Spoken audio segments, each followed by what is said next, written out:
Your secrets, if you really look at yourself, you would be speechless. What happened to being doctors and teachers? What happened to being your brother's keeper? Nowadays, kids more worried about.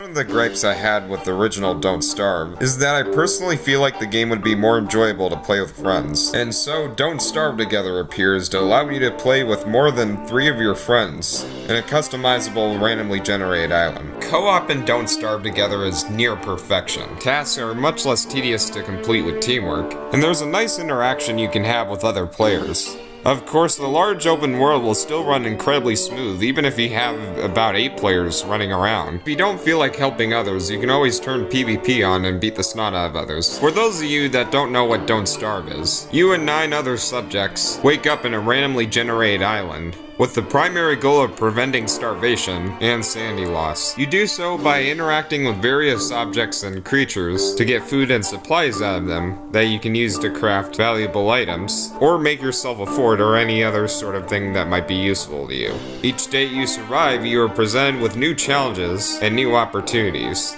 Though you can better your chances of survival with friends by your side. There will be no shortage of dangerous monsters and locations. Though also repeating the game's original problem, you will be going through some trial and error in order to find a way to overcome these challenges, as you sometimes won't realize that your new discovery should be left alone until you figure out a way to overcome it. And when you do, sometimes it's already too late and you'll be dead. You can play co-op in 3 different ways. Survival, in which when a player dies, they spawn as a ghost, for as long as until one of their buddies can craft them a heart.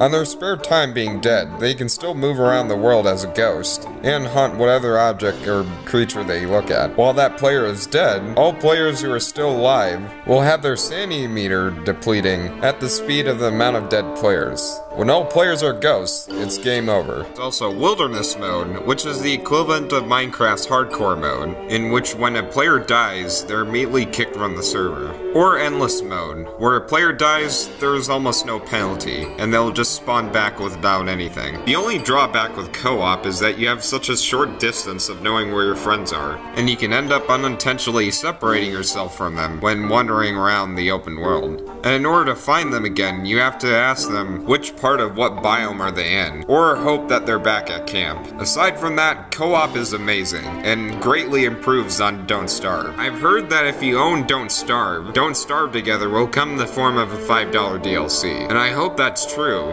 because if not, it will be difficult to recommend to Don't Starve owners for what is ultimately the same exact game. Yes, co-op is a huge improvement. But co-op alone, along with a couple of new crafting items and enemies, won't be enough to justify its $20 price. For those who already own Don't Starve, that is. If you don't own Don't Starve, this is the definitive version that you should be playing. Don't Starve Together will be releasing some point this year, and always have a campfire at night, or else creepy monsters will kill you. Aww.